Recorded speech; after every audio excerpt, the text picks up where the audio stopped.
Boa noite, investidores. Eu sou Rodrigo Fontinelli, da BTG Asset, e hoje vamos falar de um assunto importante, que são as atualizações do FIP Endurance, do Porto de Itapoá. E hoje, como convidado para me ajudar nessa tarefa aqui de passar as atualizações para vocês, eu conto com o Luiz Buffoni, ele que é gestor de crédito aqui da BTG Asset, responsável pelos fundos de crédito e gestor do fundo FIP Endurance. E conto também com o Maurício Batistella, que ele é sócio controlador do Porto de Itapoá, que vai nos auxiliar aqui nessa live. Bom, bem-vindo, Luiz. Obrigado pela participação. Isso, obrigado por ter me atendido aqui. Obrigado. Obrigado, Maurício. Bem-vindo também. Obrigado pela sua participação aqui conosco. Obrigado a vocês pelo convite. Obrigado. Bom, pessoal, eu convido a todos a mandarem perguntas aqui no chat. A gente vai apresentar alguns números para vocês e, na sequência, a gente vai abrir aqui para perguntas para que a gente possa tirar todas as dúvidas que vocês possam vir a ter nesse nosso fundo. Bom, para a gente começar, queria convidar o Maurício para participar aqui conosco, para ele passar um panorama geral de como é que está o Porto de Itapoá, como é que o Porto fechou 2020, como é que ele está vendo aí 2021 também, passar um panorama geral aqui desse ativo que compõe esse FIP. Bom, boa noite. Mais uma vez aí, obrigado pelo convite. Acho que é super interessante poder falar um pouco aí do trabalho que a gente vem desenvolvendo. Vou mostrar um pouco aí os resultados que a gente teve no ano de 2020. A gente, o ano passado, quando fez o roadshow e apresentou para vocês as nossas projeções, a gente apresentou isso baseado em umas projeções que foram feitas no meio da crise, né? Como a gente falou para vocês lá na época, as projeções foram feitas no meio do pico do Covid e foram projeções bem conservadoras. E agora a gente pode vir mostrar para vocês que a gente está conseguindo performar acima do que a gente já tinha apresentado. Conforme a gente vinha falando, fechamos os números aí de 2020 numa movimentação 4% acima da projeção que tinha sido feita, uma receita aí quase 20% acima do que a gente tinha projetado e um EBITDA aí quase 30% acima. Então, o ano de 20 foi um ano muito desafiador. Começou um ano bom, mas a gente teve aí o pico do Covid maio, junho, e isso afetou bastante o Porto, mas no final do ano a gente conseguiu retomar e entregar aí bem acima do que a gente tinha se comprometido lá atrás. Obrigado, Maurício. Acho que a gente viu pelos números na tela que a gente teve um resultado crescente do Porto, tanto em número de carga movimentada quanto de receita líquida e de EBITDA também. Maurício, eu queria até pegar esse gancho aqui e perguntar para você como é que está o ano, como é que estava o Porto, como é que foi o Porto na pandemia, né? Está sendo ainda, a gente ainda está vivendo essa pandemia, e eu queria que você comentasse um pouco de como é que você está vendo os números para 2021, se o Porto continua saudável, se ele está performando bem, como é que está o Porto?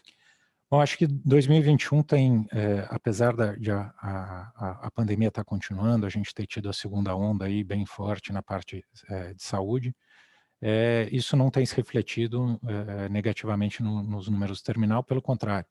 Acho que para quem conhece o setor está extremamente demandado, os navios estão 100% cheios, os terminais estão operando com capacidade, com bastante movimentação. A gente também vem seguindo isso.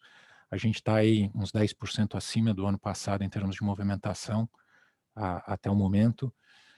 E as projeções aí para o resto do ano são muito boas. Eu acho que a gente começou comparando aí com as projeções que a gente tinha já acima, e a tendência nossa para esse ano e para os próximos é continuar performando melhor do que o que a gente tinha apresentado no ano passado.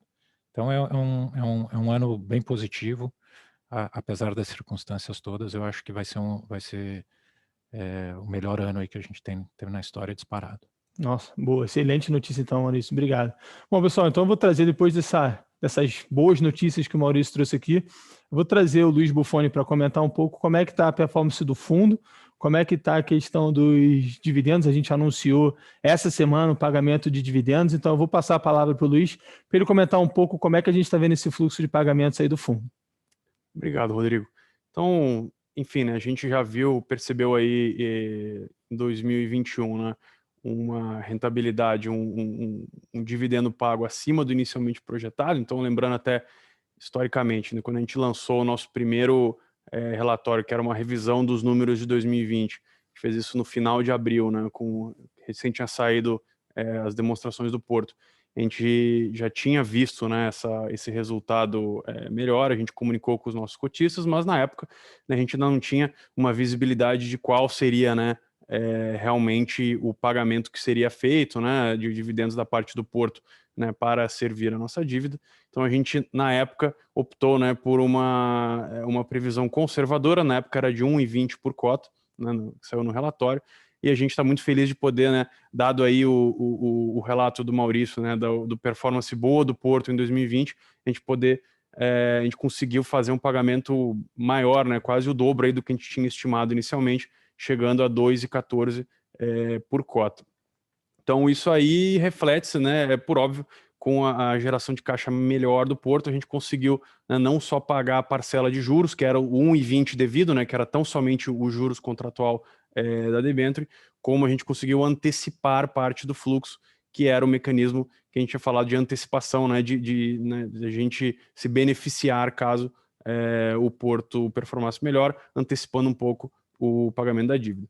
Então, enfim, acho que foi já um primeiro evento muito bom. Então, como o Porto já, né, ele fez um pagamento, né, de dividendos para o ano inteiro, a gente já tem um valor aí provisionado para o segundo semestre. Então, o pagamento aí de dezembro deve ser muito em linha com o que a gente teve agora em junho. Lembrando, né, são eventos semestrais, junho e dezembro, então a gente já tem aí uma visibilidade bem razoável que esse número de junho deve ser muito próximo. E, bom, dado o relato do Maurício, a gente aqui também fica com a expectativa de, né, o resultado de 2021, né, ele se reflete nos fluxos de 2022.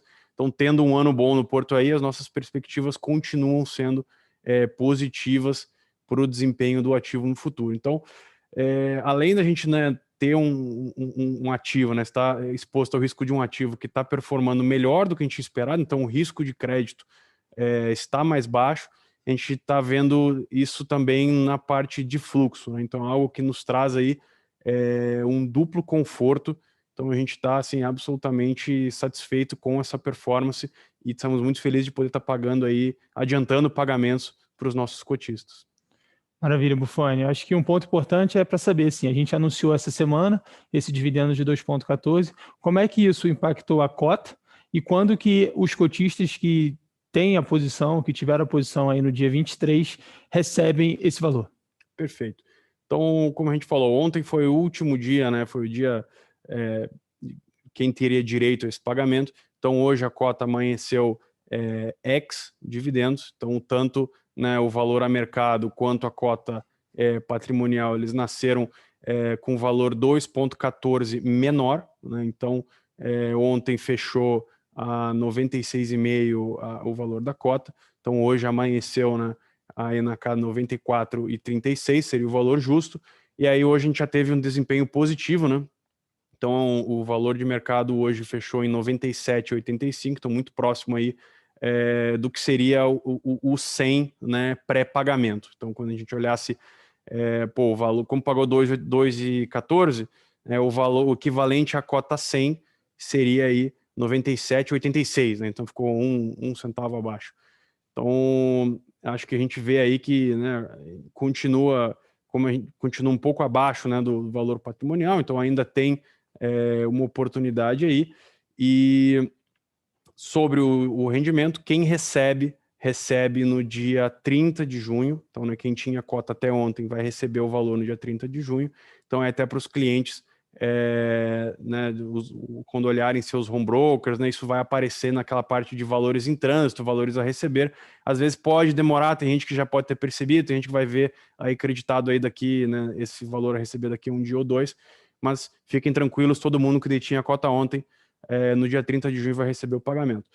E isso nos leva, ao valor de mercado, né? A gente gosta de relembrar que, dado o que a gente falou, né, da performance do ativo, a gente lembra, a gente, né, tem o site do fundo, né, onde diariamente a gente atualiza ali a tabela de valores, de tabela de referência para negociação, e hoje, né, nessa cota de 97,85, isso equivale a um retorno, né, de IPCA mais 8,60. Então, a gente, assim, os fundos, né, essas debêntures em FIPs que estão listados, estão com taxas aí muito atrativas.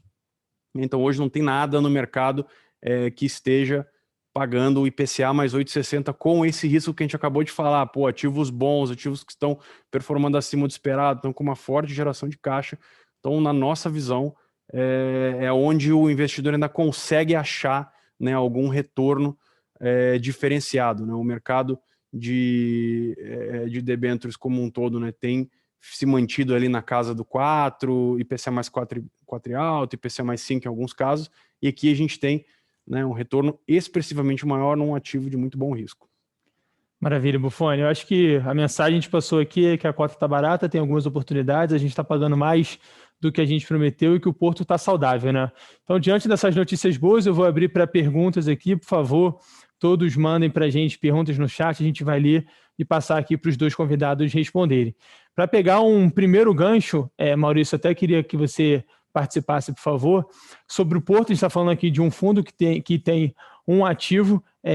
Você vê o Porto aí, você já comentou que vê o Porto saudável daqui para frente, mas como é que você espera que isso afete como é que estão os níveis de solidez financeira do Porto para que ele consiga aí honrar toda a dívida até o vencimento desse nosso ativo aqui, que é a debênture que compõe o fundo? Eu acho que tem, acho que o primeiro fator é que a gente está performando melhor do que o inicialmente projetado, então isso já traz uma segurança muito grande. Acho que a Price tinha projetado a gente terminar o ano passado com uma alavancagem em torno de 2 vezes EBITDA, que para o setor de infraestrutura é baixo, normalmente se fala em 3 a 4. A gente fechou o ano com abaixo de 1,5 e durante esse ano a gente deve permanecer por aí e mantendo essa alavancagem bem baixa, e a geração de caixa expressiva, possibilitando essa distribuição do dividendo e o pagamento da amortização do fundo. Então, a gente hoje tem uma tranquilidade bem grande de que esses fluxos serão cumpridos até uma velocidade maior do que o que a gente tinha projetado originalmente. Obrigado, Maurício. Vou fazer uma pergunta para o Buffoni, tiveram algumas perguntas no chat sobre dividendos. Buffoni, como é que a gente lê esse pagamento de dividendos de 2,14 com o fluxo da debênture e a rentabilidade aí, alvo que a gente comentou para o cotista? Perfeito. Então, a gente vê, né, o que seria esperado para esse pagamento. Era aproximadamente 1,20 por cota, que né, como a gente tinha falado no Roadshow, equivale aí a 50% do cupom da debênture, que é o que é pago aí nos primeiros anos, né, conforme o Porto for, né, aumentando a sua capacidade de pagamento, até que a gente chega, né, no que seria de fato lá os 7,85 a serem feitos em regime de caixa, né? Então a gente vê que nos primeiros anos a gente ia ter um pagamento, um yield anual do papel na casa aí dos 13,5%, né, de valor revertido ao cotista, e a gente está falando aí de algo na casa de 4,20, 4,30 esperado all-in. Então, e como a gente está falando, né, isso aí também, dado que a performance do Porto está sendo melhor em 2021, esse é um número que deve aumentar, né, em 2022 para frente, até um pouco antes, né? A gente, na projeção inicial, tinha ali um ramp-up de modo que o yield chegava a praticamente, né, 7,85 ao ano de cupom pago né, lá por 2020, final de 2023, início de 2024. A gente está vendo aqui uma possibilidade, né, de isso ser antecipado. Então, como a gente falou, né, são boas notícias, a gente está conseguindo, né, aliar a rentabilidade do ativo, que não muda, né, então né, quem detém o papel até o vencimento, de novo, quem compra hoje, né, o papel até o vencimento na taxa que está a mercado, vai ter uma rentabilidade de IPCA mais 8,60 ao longo da vida do ativo, e aí até com, né, um retorno do capital, né, um pouco maior, dado essa antecipação do caixa que a gente está recebendo do Porto. Obrigado, Luiz. Então é para todo mundo ficar tranquilo que o fluxo se mantém, então aí, PCA mais 7,85 para quem entrou lá atrás. Então, e esse fluxo vai ser pago ao longo do período de vida desse nosso fundo, desse nosso ativo, e isso vai sendo acruado e pago ao longo do tempo com parcelas semestrais. Surgiu uma dúvida aqui se a gente tem como antecipar esse fluxo de pagamento, eventualmente semestral, trimestral, ou se a gente vai manter aí semestral, e como você falou, se a gente espera que esse fluxo de dividendos ele cresça ao longo do tempo. Luiz, se puder pegar essa também. Claro.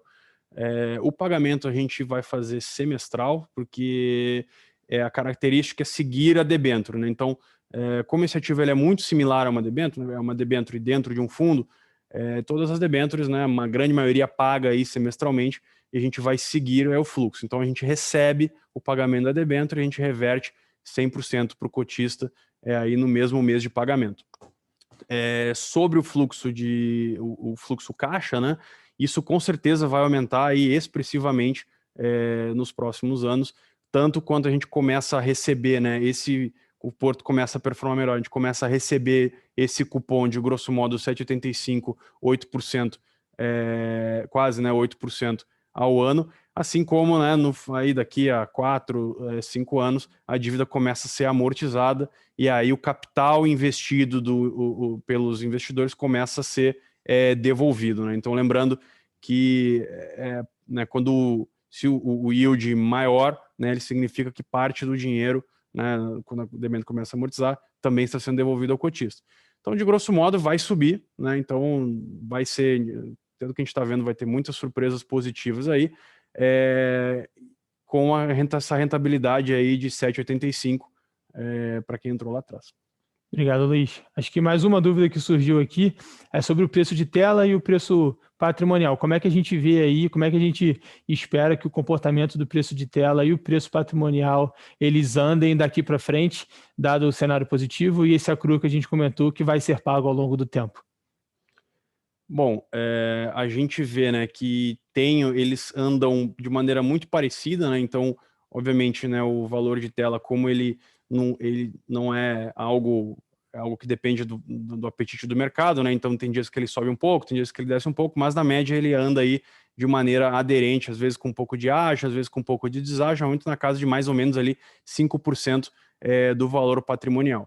Então, a gente vê, conforme, né, a debênture for seguindo, esses valores devem subir, né, devem ter um aumento, até que, né, lá na frente a gente começa a ter um fluxo maior de pagamentos, como a gente falou, né, o capital investido começa a ser devolvido para o cotista e aí a cota patrimonial começa a diminuir um pouco. Mas isso a gente espera bem mais para frente, lá para daqui a uns 4 ou 5 anos, mais ou menos. Obrigado, Luiz. Acho que surgiu uma pergunta aqui sobre a performance do Porto, Maurício. Como é que é composta a receita do Porto? Se tem alguma receita dolarizada e se o Porto pode sofrer algum ponto aí na variação cambial ou se não, ele está muito bem protegido na questão de saúde financeira. A receita do Porto é toda em reais, a gente não tem receita em dólar.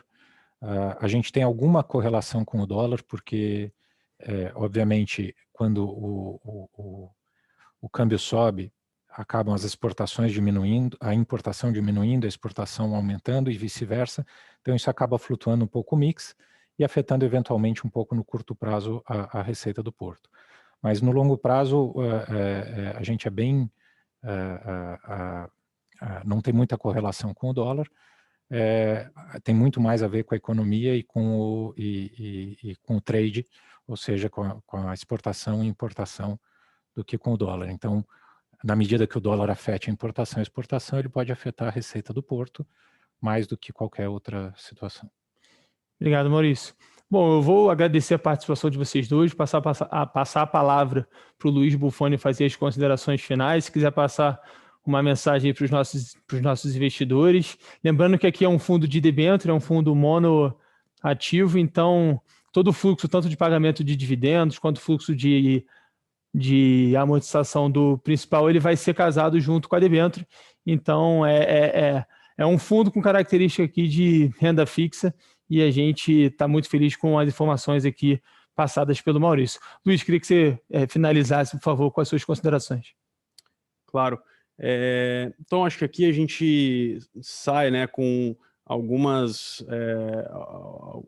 highlights, né? Então, na nossa visão aqui de gestão, corroborado pelo Maurício, né, o Porto em si está performando muito bem, né? Então, a gente vê acima das nossas projeções. Então, isso é algo que mostra que é um risco de crédito reduzido, né, inferior até ao início lá que a gente tinha no Roadshow. A gente vê que nós estamos, né, graças a isso está trazendo mais caixa para a nossa dívida. A gente está conseguindo antecipar pagamentos, lembrando, né, todos os pagamentos seriam feitos, né, mas os pagamentos eles começavam um pouco menores, eles iam aumentando conforme o Porto amadurecesse. Então, como esse amadurecimento está vindo antes, a gente está conseguindo antecipar parte desse fluxo.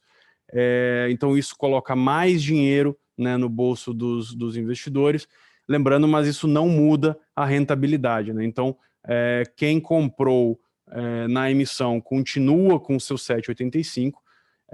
Né, quem levar ao vencimento, né, não tem nenhum prejuízo, né, só acaba recebendo parte dos juros antes. Quem decidir comprar agora, né, tá ainda com condições até um pouco melhores. Então isso é condição de mercado, obviamente, né, para lotes pequenos, né, então a gente sempre estressa isso, né, que quem quer comprar um valor ali não muito relevante, isso aí, né, hoje está com uma oportunidade muito boa. Então quem compra hoje no preço de tela de 97,85 está levando um papel que paga IPCA, né, mais 8,60, então carrega um pouquinho melhor. E quem vende, quem decide vender, está deixando na mesa um papel que paga IPCA mais 8,60 com um risco reduzido. Então é algo, né, como a gente falou, único no mercado, né, não temos aí outras oportunidades. E lembrando que esse fundo, essa dívida, né, esse fundo carrega uma dívida, então ele é um fundo de dívida, um fundo de renda fixa. Ele é diferente, até tem outros fundos que têm riscos similares, mas carregam, né, riscos de equity, riscos de acionista que são menos protegidos e aí acabam tendo mais volatilidade, às vezes podem cair mais ou menos, né? Aqui é um fundo que é muito mais um perfil bem mais conservador, né, por se tratar de uma debênture com fluxos já programados. Então, com isso, eu gostaria de agradecer, né, enfim, a oportunidade de estar aqui, né, a oportunidade de esclarecer, né, de estar em contato com os nossos cotistas. Nos colocamos à disposição para tirar qualquer dúvida eventual aí, né, nos nossos canais de comunicação oficiais. E, bom, agradeço a participação de todos. Obrigado, Luiz. Maurício, se puder dar as considerações finais, antes eu queria só deixar uma mensagem. Se por acaso a gente não conseguiu responder as dúvidas de algumas pessoas que mandaram aqui, eu peço, por favor, que vocês procurem o seu assessor, seja do digital ou da plataforma que vocês têm o papel. A gente vai ter o maior prazer de poder receber vocês e também responder as perguntas que eventualmente a gente não tenha passado aqui. Eu vou passar a palavra para o Maurício fazer as considerações finais dele e agradecer a participação de todos. Bom, queria agradecer o convite. Acho que é interessante para a gente mostrar aí como é que a gente está performando. Acho que 6 meses atrás a gente fez o Roadshow aí, falamos bastante do Porto. As perspectivas são boas, eu acho que a gente está performando melhor do que estava projetado. Continuamos com essa visão. Acho que o risco, como o Boffoni falou, traz um risco menor para quem detém o papel. E para quem tem mais interesse em conhecer o Porto, o site do Porto é portoitapoá.com.br, tem as informações financeiras anuais que a gente publica, tem mais informações operacionais. Acho que tem bastante informação para quem quiser conhecer mais sobre o ativo que está por baixo dessa dívida. Obrigado, Maurício. Lembrando que a gente vai deixar aqui embaixo também o site do nosso FIP, que tem todas as informações. Vocês conseguem acompanhar a cota patrimonial, a cota de mercado que o Luiz Boffoni abordou aqui. Então, agradeço em nome da BTG Pactual Asset a participação de todos e obrigado. Boa noite.